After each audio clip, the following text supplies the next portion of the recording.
Aloha, it's Dave Lawrence, and I am backstage at the Blaisdell Concert Hall. One of my favorite places to do interviews, actually, not just because I'm with the great Mary Wilson from the Supremes. I'm sorry? We should have done that on stage. That's a great place to do it. I didn't want to interfere with the sound checking for your thing, but what I was going to say is they have so many of these dressing rooms back here, and it always makes you feel like, man, I wonder who else has sat in one of these. Yes, in fact, looked like they would have written on the walls, but I guess they don't allow that. We try to keep it a little clean here. So my very special guest is a person who has been known as an author, a cultural ambassador, a humanitarian, anthropologist, gigging with the Hawaii Symphony Pops. And I can't say enough. We do appreciate your time. Thank you very much for being willing to talk to us before the big show. Thank you very much, David. You're quite welcome. So I was looking at something you did recently, and there's a little theme in sort of how I just introduced you. There's a theme of giving that has occurred in your life, and I just wanted to touch a few of those things quickly.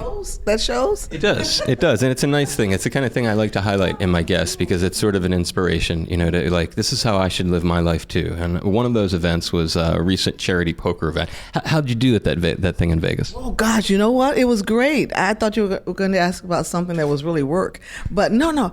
I've never really played poker. That was not my game. Early in the days when we used to work in Vegas, I used to play blackjack all night long. That's a song, all night long. Anyway, so what happened was they had these celebrity tournaments, and someone said, well, Mary is a gambler. I'm like, oh, but that was years ago. So they asked me, and it was for a very charitable organization having to do with children. So anything that has to do with children, I'm totally involved. I have eight. No, I don't. I have eight. Yeah, I do. I have 8 grandchildren, but 3 children of my own, 1 adopted son. So I'm always involved in that. Anyway, it was fun because I took 2 lessons the day before. Sort of to brush up, figure out what to do. Yeah, because it's not like playing blackjack. Blackjack, you just count. And are the lessons special too, though, because it's a charity tournament, sort of like there's a format for the tournament sort of deal? Yes, it is. And because I don't know much about poker, I didn't know what that was, but they quickly explained it to me. So they give you a certain amount of money, a couple of $1,000s in chips and things like that, and you're disqualified once all your money is gone. And so with me not really knowing poker and not having a poker face. It was a fast round. But you know what? I ended up being there 3 hours. You made the money last that long? I made it last that long because the teacher that I had at one of the other casinos said, if you don't have a good hand, well, I kind of know a good hand, he said, just throw it in. So I kept throwing things in right at the top.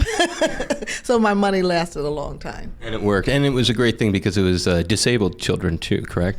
Yes, it was. And they have a lot of, believe it or not, they have a lot of charity organizations having to do with children in Vegas. I mean, they really do a lot of things with Vegas. And this, as you mentioned, was for disabled children, a lot of them, born that way or whatever. So it was something that was really wonderful. And I think they told me how much they won. I mean, they got about $100,000. They raised $100,000. So that was really very good. That's cool when you can leverage your support and have results happen, I guess, is what you're saying. I wonder how much your own health scares, I was taking a look at something at your website, and I wonder if those health scares, including a heart attack, have impacted you in your thinking when it comes to giving back. Well, it happened long before that. I had my heart attack, I think, in 2006. Gosh, you know more than I could. I just barely can remember. But I don't really dwell on that so much. Probably, I started very young. I love children. So I was the eldest of a family of 3. In fact, my brother's birthday is today. Oh my God! Happy birthday! I gotta call him. And so, but he always said, I was the older sister, and I was always very much like a mom. I've always been that kind of person, wanting to do. However, I tell you what did start me doing things, helping children, were when my own son died in a car accident in 1994. And that really kind of stepped up my charity work because of that. But I've just always been that way, just giving. So there was a catalyst, you're saying, for a little bit of it, but that is what you're saying also is it was a streak that was within you for many, many years. I think so. I think so because I used to beat my brother And he says, now I can really say you're my older sister, you know, and understand it. He says, sis, I really, really love you. Thank you for being so hard on me, because I was really hard on him. I have to tell you one thing. One year, my mother was going away on the weekend, something, I don't know what it was. And so I was really put in charge. And I think I was about 16 at the time. And so as soon as my mother left, my brother looked out the door. He says, she's gone, come on over. And so I was standing in the door with my broom saying, no, you don't, you're not coming in here. So that's kind of the way I was as a big sister, older sister. Wow, that's a great image. You standing there, no, you don't. No, you're not coming in here. There's a chapter of your life which I guess is somewhat tied to politics, but not really. You, as I mentioned, you were a cultural ambassador. I'd like to hear about like how you first were made aware of the thing with Colin Powell, the appointment to do that, and share some stories from that experience as a cultural ambassador for the State Department. You know what? That was quite a thrill. I grew up knowing a lot of cultural ambassadors, not knowing them personally, but knowing of them. Pearl Bailey was a cultural ambassador, and Louis Armstrong. There were a lot of people like that, and I remember seeing them talk about that, being an ambassador to the United States. You know.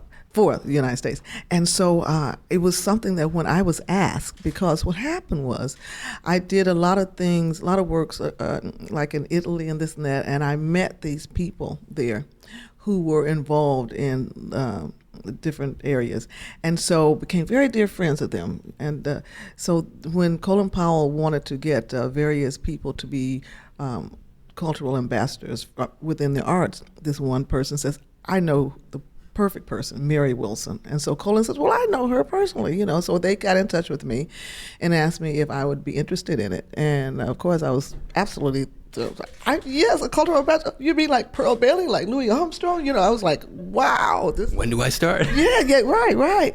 And I did. And it was so beautiful because I was able to visit countries that I had not visited as a Supreme, like places Sri Lanka, Laos, Vietnam, and all those kind of places. I went to different countries in Africa, and in Africa we spoke about the AIDS epidemic that is still affecting the countries in Africa. And Colin Powell was just one of the greatest people, because he always came back and said, you know, you've done a great job, and I absolutely enjoyed doing it. You know, just talking about America, talking about how being a Supreme, being born poor, and all those things, and how I achieved so much in life, and that type of thing can only happen in America. So that was basically our, you know, spiel, and we would tell our own stories, so which was really great. Did that person who had the idea to recommend you to Colin, did he realize that in fact you had that sort of story where you would be able to relate to, I came from humble backgrounds and America really became a vehicle for my success, sort of like Colin Powell? Yes, exactly. And Joe Morente is the person that I'm speaking about. Also recommended me as a person to be the spokesperson for the Humpty Dumpty Institute, which deals in landmines. So he's been kind of like out of the blue. This guy comes along and he always says, Mary is great, you should have her. I should have him talk up to Dancing with the Stars people, because I want to do Dancing Hello. with the Stars. I do, I really do, I do.